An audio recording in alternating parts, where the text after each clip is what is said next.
Hello, I'm Tom Cheesewright and welcome to another episode of DIY EV Chat, where I speak to other people who've built their own electric cars, or in this case, potentially building them for other people. Welcome to DIY EV Chat, Janosch. Hey Tom, how are you doing? Now, you're in an unusual location. You're in the back of a taxi. Tell me why. Let's start with that. That's right. So, my name's Janosch, and I'm co-founder of Clip Automotive. And what we do is we're converting taxis to be all electric. And while we do this, we use existing vehicles that we have as meeting rooms because they're quite nice for that. They are. So how did you get started in this whole world? Like what sort of brought you into, because this is now the day job, is it? Converting cars to electric? Yeah, I mean, so Alex and I were introduced through a friend.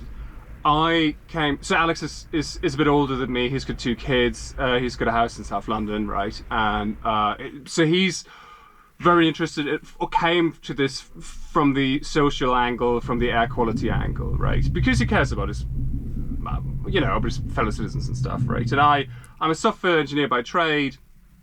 I was a bit bored with myself. I've been freelancing for a long time, and it kept repeating itself. And we both had a little bit of money to spare, and I came to it from an engineering angle. So what I find fascinating are like sleeper cars, where you have a car that from the outside looks very different to what it is from the inside. Sure. And then eventually we realized, okay, there might be a business case here about so there's a business case, a social case, an air quality case, and an engineering case to do a cab, right? And then we just bought one, bought some batteries, and got going. And then it started from there, yeah. And so, had you come across the come across the possibility of doing EV conversions, and then decided that taxis was sort of the best business opportunity? Yeah, I mean, as I said, I come from a software engineering world / I did a lot of stuff for startups, right? And what is said there often is do one thing very well instead of to try to do many different things, right? And don't try to boil the ocean, as the phrase goes in startup land. Oh, nice! I didn't know that one. But like, so it's like do one thing very well instead of trying to do many things. And I think many people who fund like EV garages is they do loads of individual bespoke jobs, right? So they do Jaguar, then they do I don't know, Lotus or something, or like a Porsche Boxster or something. And then each project is different.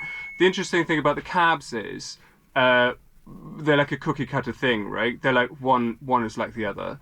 So there's scalability there.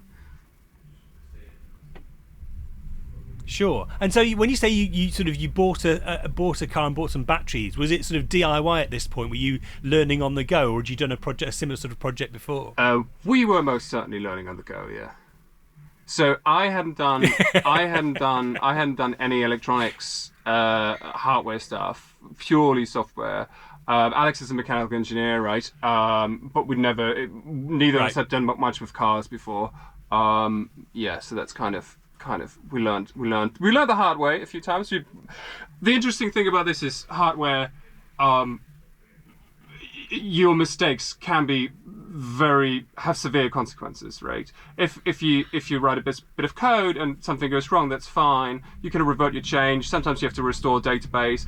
If push comes to shove, you annoy a bunch of customers and you have to send them an apology email. Or like if really stuff hits the fan, you leak some data or something, right? Or you charge people twice and stuff. Here, if you make a mistake, you write parts off, or obviously it's high voltage, right? So there's the risk of killing yourself or killing someone else, right? So you write people off, yeah. You write people off, right? So the stakes are raised, and that's certainly, I think a barrier to entry, and I think everybody who gets into this should really think about how they feel about this before they start going, especially if you don't know that much in the beginning, yeah. It's an interesting one because part of me wants to say to people, look, you can do this. This is a doable thing, and I have a mechatronic engineering degree from 20-something years ago, but I'm far from an expert in this, and I did it based off YouTube videos. But the flip side of it is like you say, it's like you can kill yourself. You could kill other people. You can produce something really flipping dangerous here. So you're right. You have to have a measure of your own capability before you step into this world. We take this very serious, obviously, especially because we want other people to drive these, right? So we did a safety class in the beginning with one of the big like certification agencies, which was quite expensive, but it was like a 2-day course with PowerPoint and stuff. And we get consultants in wherever we can, like electronic specialists and stuff. Although, yeah, I mean, by now we can do a lot ourselves, but especially initially we did a lot of that. Where we used the funds that we had to get professional opinions. Yeah. So go back to that starting point. Like, what did you start with? You bought a cab, and what else? What else did you buy? What were the components you laid your hands on? Yeah, so we bought an electric car that was written off in a crash. We bought it at auction, and it was an electric van. Are we saying brand names here? Yeah, absolutely. Yeah, so we bought an ENV 200, and then we took it apart. And then the first iteration that we did is we took the whole car and made it work on a bench. And once it was working on a bench, we put all of the components into a cab, right? Which is incredibly wasteful and stupid, but that's how we started out. And then that enabled us to do a video and to share the vision of, you know, us building sustainable transport. And we can get into the taxi market in a minute because it's quite interesting as well. But yeah, and then eventually we realized, okay, this is rubbish. All these components are locked into each other, and if one of them is missing, the car refuses to start, and it still thinks it's in a leaf essentially, which what an ENV 200 is, right? This iteration was then, okay, we only take the components that we need and mix them and match them with some open hardware you're very aware of, and reuse as much of the cab as possible, because then essentially we want to do an engine swap, we just want to do a drivetrain swap, right? So what we put in is the motor, the batteries, the gearbox, which is modified. We make a custom drive shaft, and then all the controls for the driver, even the shifter and everything, we all take from the Dodo cab, right? So the dashboard panel, we change the icons there, and then repurpose even existing LEDs in the dashboard, right, to make this as easy as possible. And then under the bonnet, there's 2 connectors in the cab where the ECU used to sit, and one is the motor harness, and the other one is like the body harness. And the body harness we leave completely untouched. There's like 2 soldering points or something that we do, and the motor harness we make our own, right? So essentially it's a drop-in solution and a scalable solution, and we had the time to do this because we knew we were going to do more of identical vehicles, which is why we've produced 3 essentially identical vehicles to demonstrate that it's a repeatable process and one is like the other, right? So what's the market like for, I mean, there's 2 questions here. What's the market like for conversions, and what's the model? So are you buying cabs, converting them and selling them? Are you running tracks? What's the model? What does running tracks mean? So actually effectively leasing cabs for people to operate. Yeah. The short answer is all of the above. Okay. Leasing is an easier route to market, which is therefore what we're starting out with. We're on the verge of starting a trial in a mid-sized city in the UK. I'm not telling you which one it is just yet. Okay. Longer into the future, of course, we want to sell them, right? And the legislation around that is interesting because the taxi market is fundamentally fairly fragmented. So you've got big regulators like TfL in London, or individual taxi regulators, right?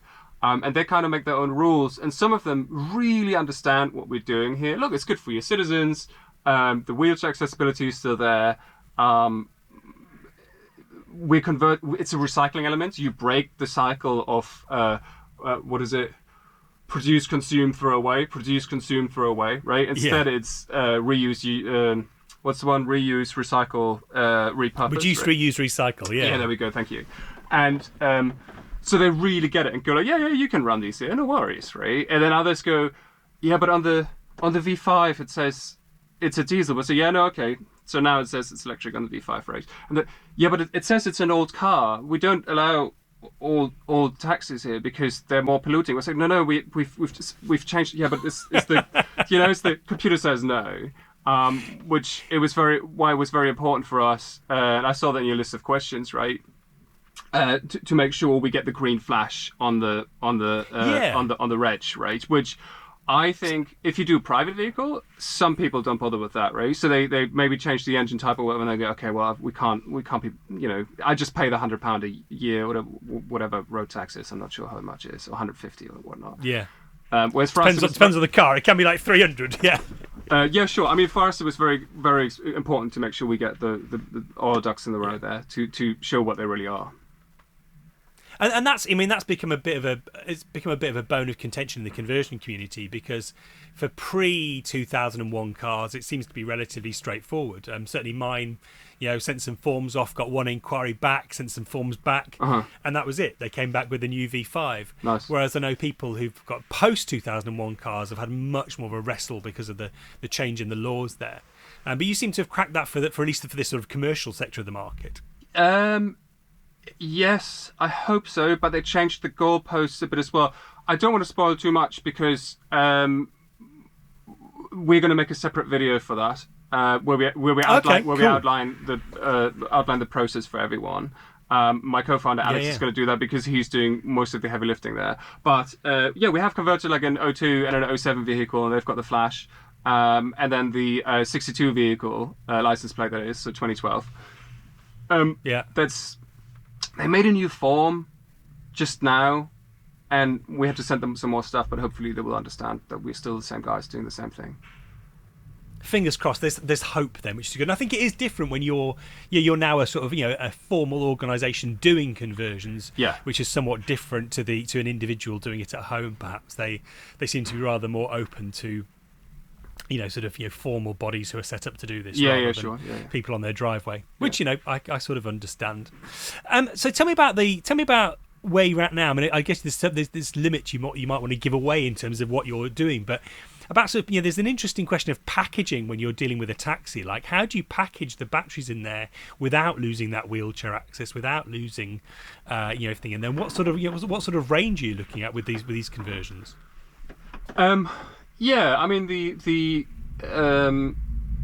in the first version we would just make one big box and put it all in the boot, which is not ideal for weight distribution. So for this, it wasn't too bad. It wasn't too bad actually. It drove fine. Also, taxis are interesting because they rarely go above like 50 mile an hour. Like for most of the duty cycle, they're going to be stopping and starting down Oxford Street. Although is that pedestrianised now? I don't know. Like there's not. It's not a performance car by any metric, right? So we've got about half of the pack in the front under the bonnet in a custom made battery box, and then another half is behind me in the boot, and then we're investigating to fill all the little holes in the chassis in. Which is to be determined if we can do that, right? And we're putting 40 kilowatts in it, so it's got 150 mile range WLTP, and then the real world range, a bit less than that, and depends on the weather and all that, right? Sure. And how does that fit with the typical taxi use? I mean, I don't know what a taxi driver covers in a day and what sort of brakes they need, etc. So here's an interesting one. So we're in Hackney, right? And we've got no signs outside whatsoever. We partnered up with a taxi garage. So we're just next door to like a conventional taxi garage. We had so many drivers come in here and ask us these questions that I got so annoyed I made a form for them to pre-register, right?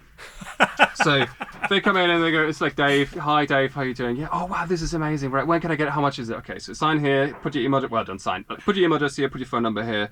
How often do you drive? How much do you drive? So it turns out most of them drive between 5 and 6 days a week, and they drive about 125 miles an hour. No, 125 miles. 125 miles a day. So okay. Yeah, if they're rapid charge at lunchtime, and their commute either side isn't too long, then this is absolutely fine.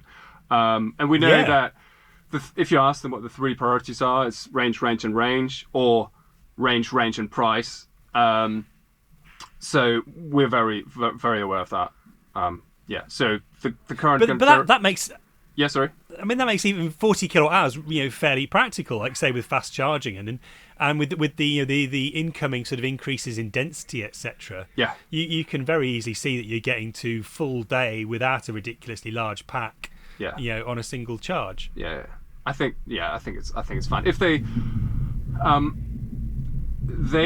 the drivers sometimes a dream that they have is that they're at the station and say they're in Euston or someone, and someone says, "Oh, can you drive me to Edinburgh? Or can you drive me to Birmingham?" Right? And I understand there's a lot of money for them, but with how with electric they would struggle to take a job like that on, quite frankly, right? Sure. But that's not necessarily a problem because they have to choose electric now, right? So that's a problem they will have, which is unfortunately their business model is just going to change slightly for the worse for them in terms of money. But that's got nothing to do with us. That's a change in the regulatory landscape where it's just like it has to be all electric in the future, and therefore these. And to be perfectly honest with you, if you then ask them when the last time was they had a job like that, and when then the last time before that was they had a job like that, it doesn't happen that often, right? It's a nice bonus, and no. I can really understand it, but most of it is in London within the M25 and in other cities, like they jump around the city centre, don't they? So yeah, I mean, and who wants to go London to Edinburgh in the back of a black cab? I mean, they're not uncomfortable, but they're not the ideal necessarily for that sort of journey. It's very interesting that you say that because early on there was a situation where Alex we drove to like an exhibition together, and it was still diesel cab, and it was like a long motorway journey, and they're not made for that. They're meant to be in the city centre, right, with the nice guy sitting in, smiling out the window, picking up one fare, picking up another fare, get some girls to the pub, get a businessman from Bank Station to Euston Station or something like that, and rinse and repeat. That's what they're meant for. They're not meant to go like in a straight line for ages and ages. That's not what they are. No, I remember watching Stephen Fry driving around. I think he drove around Europe in an older black cab, and I thought, I think it's a brave man who does that. What have been the biggest challenges getting to this point? Have they been technical or legal, or what's it been to get to this point? All of the above. So, you have to build the car, and then you have to license it. We have to do the MOT. The taxi licenses are different, so you have to license. You have to talk to different bodies there as well, different regulatory bodies. Insurance is difficult. Making people understand that EVs are good. I think during COVID, at least, that changed a lot, right? I think that was at the big, like pre-COVID, there was more skepticism. Should we really go electric? But I think now, if you look at the charts, if you look at any charts of EV adoption, and there's the big American automaker who surprises with the numbers every single year. And what is it? What's the percentage of like newly licensed cars? 26%, I think, in January. Electric? We're going to hit. Yeah, we're going to hit like we'll hit 30% across the whole year, I reckon, in 2022. It's just gonna change, right? It's just gonna change so quickly and so rapidly. And then in London, it's interesting if you just go to a different borough, if you go to like a very rich borough, or something which is more of a commuter town. If you're in Zone 1 in Westminster, for example, like they're just everywhere, right? They're just everywhere and everywhere. So. It's funny because I feel like that argument's been won not because people are convinced that they're cleaner or greener. I mean, people sort of know they are, but I think people want them because they are fun. Yeah. Like there's a cool factor having an EV now, particularly a Tesla or something like that. Mm-hmm. I would say building your own's cooler, but then again I would. I agree. But there's the cool factor, and then there's the cost factor as well on new ones. Given that 90-something% of us buy new cars on finance, once you factor in the Interest. resale value. Oh. Yeah, once you factor in the resale value, it's actually cheaper to buy an EV than a petrol car now. Mm-hmm. It's not in every class, but in certain classes. So, I think that, like you say, I think during the last 18 months, that argument's kind of been won. There's still some holdouts, some refusenicks, but, and I think range anxiety still feels very real to a lot of people, even though I don't think for 99% of people it's ever going to be a real problem. Yeah. It's, well, at least 2/3 of people anyway. Yeah.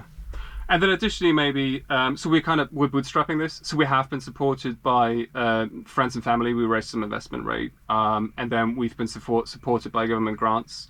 But maybe a little plug here. We're doing a little slightly extended friends and family top-up funding round at the moment. So can I spoil this? I didn't ask you before. Anyway, so... No, don't go for it, yeah. If you go to clipper.cab and fill out the contact form, or email me, Janosch at clipper.cab, or my business partner, Alex, at clipper.cab, if you want to have a share of this, then, send us an email. We will talk. No, I having been through the fundraising process, Yeah.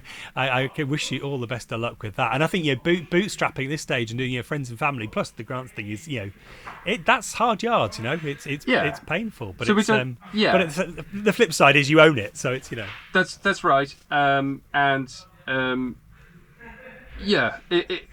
We're bootstrapping a car company, bootstrapping a start. Well, the interesting thing about bootstrapping a software startup, if it goes wrong, everything is gone, right? So you've got the IP, which is worthless, and you've got an app that's going to stop working quite soon, and that's also worthless. And all the developers, all the marketing people, all the designers, they're just gone, right? So you poured all the money into it.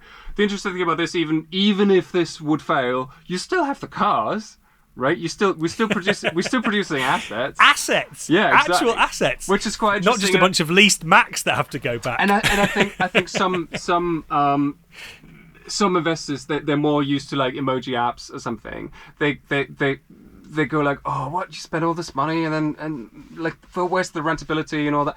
No, you've got the thing. Like there's quite a large like resale value or scrap value. If like we're still producing vehicles, right? So it's a slightly different thing. And what's I guess there's a different version. I normally ask people, I'm trying to ask people what they've spent on the conversion. Let me turn this around. Are you putting a price on the conversion yet? Are you selling people like, we can convert your cab for a price? We're kind of putting that on the back burner because, okay, I will get to the prices in a minute. So a nightmare scenario for us from an engineering standpoint would be we sell one in Glasgow, we sell one in London, one in Birmingham, and one in Swansea, right? Milton Keynes, Milton Keynes, for example, right? Because it's relatively early stage, there's going to be like a fuse that's going to come loose or a cable that's going to wiggle itself loose. Not a high voltage one. I'm talking 12 volts, obviously, right? Yeah. And then I would just be endlessly on a train. Going across the country. So what we're doing is we're kind of keeping them together, which is why we're launching in only one mid-sized city, and we're launching all vehicles there. We're going to move our facilities there. We're going to have a garage there. We can support them on the ground, right? So therefore, right now, if someone wants to buy them, I would rather push them on the back burner a little bit and say, well, maybe invest, and we will do one. You will be the first in the queue for if we do bespoke customer ones. And if they're private, like people who use cabs as private vehicles, they are more interesting for us if they pick up real fares, because then it shows that the business really works, right? So if you want a one-off conversion, I would rather carefully direct you to bespoke EV garage, and then they can maybe do whatever you want anyways. In terms of price, again, because it's quite it's for a driver, it's their livelihood, right? So it's quite a big ask for them to shell out the money for conversion.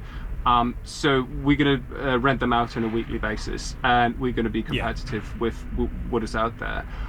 They're going to save like 30 quid in fuel every day. Also, that adds up very quickly. Yeah. And renting vehicles, like fleet vehicles, like cabs, per week is a very common thing. So we're gonna start with that. And in terms of price, so there's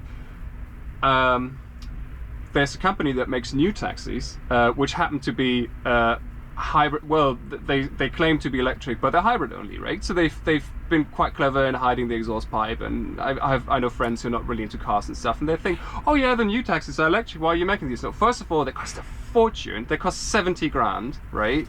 And they haven't got the full hog, and there's the whole hog, and there's drivers who now feel who might have bought one, who go, oh, actually the electric bit is quite nice. I wish I would have gone all electric, right, before we were around.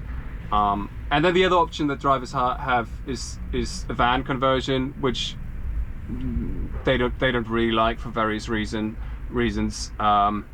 It doesn't look as nice, and there's similar. It doesn't have the recognition. It's not the shape, you know. It's not the shape and all that. They're just not as nice. Also, the company that makes them has now closed, or is in the process of closing that factory up north, I think. Right.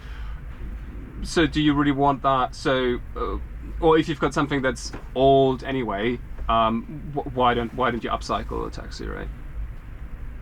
So, last couple of questions. What's been the most rewarding aspect of the project?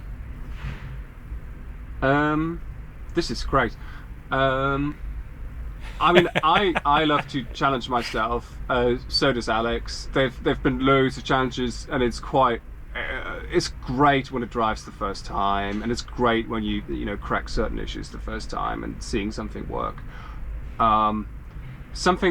Doing something physical and something tangible as a result is quite nice. Like my successes previously, or like if I delivered some software, it was numbers on the screen that changed, like drop-off rate in a sales funnel has gone down by like 10% or something, or like subscriber count has gone up, or like we've customers send happy emails or something, right? Here, actually being able to put people into it and pointing at a car, going like, we make these, and we're trying to change city centres for the better by giving them to drivers, so they stop running their diesel engine for miles and miles and hours directly in the city centre every day. That's been fantastic, right? I think that's I take pride in doing that. Yeah, there's something so wonderful about that physicality, about that thing you can point to, that people also people intuitively understand much better than software. Like people recognize the achievement much more when it's something physical that you've made. Yeah, much more than a piece of software, which Absolutely. is sad if you spend your life building software. But I mean, I think like a that lot of as people have well. found But that. it's just a completely different challenge, right? It's a great challenge. It was fantastic so far already. What's your favourite? Yeah, what's your favourite or most useful tool so far as you were going through the conversion process? Well, we've got access to lifts, which are really helpful for the more mechanical side. Having a network of people who can make parts bespoke, I think that helped this. A racing engineer was able to, I think you call it pulling some cogs for us and stuff. Yeah. Or pulling splines, right? So that's been great. More the network than the tool itself.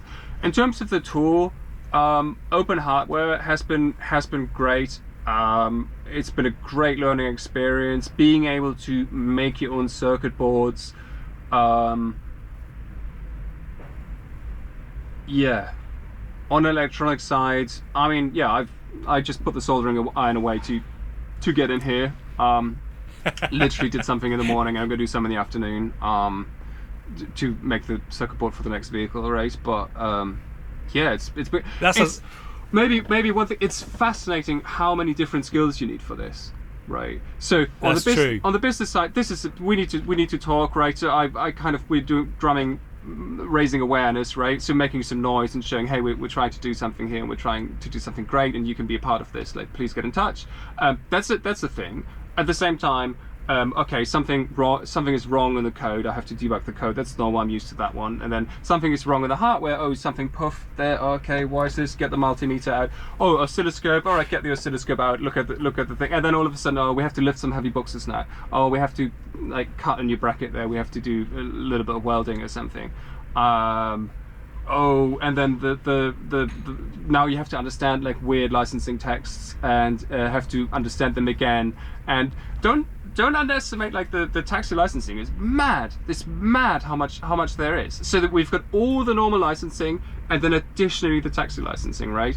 And then the fundraising comes in as well. Like, hey, as I said before, oh, do you want to be a part of this? Do you trust us? Please give us some money so we can do more great stuff.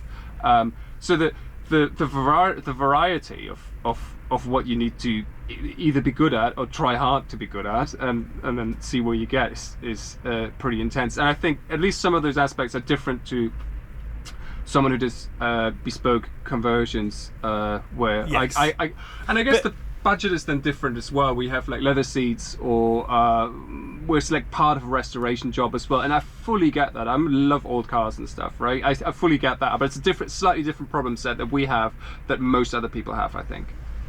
Yeah, absolutely. But I think you've hit something on the head there, which is about what, doing this as a DIY conversion.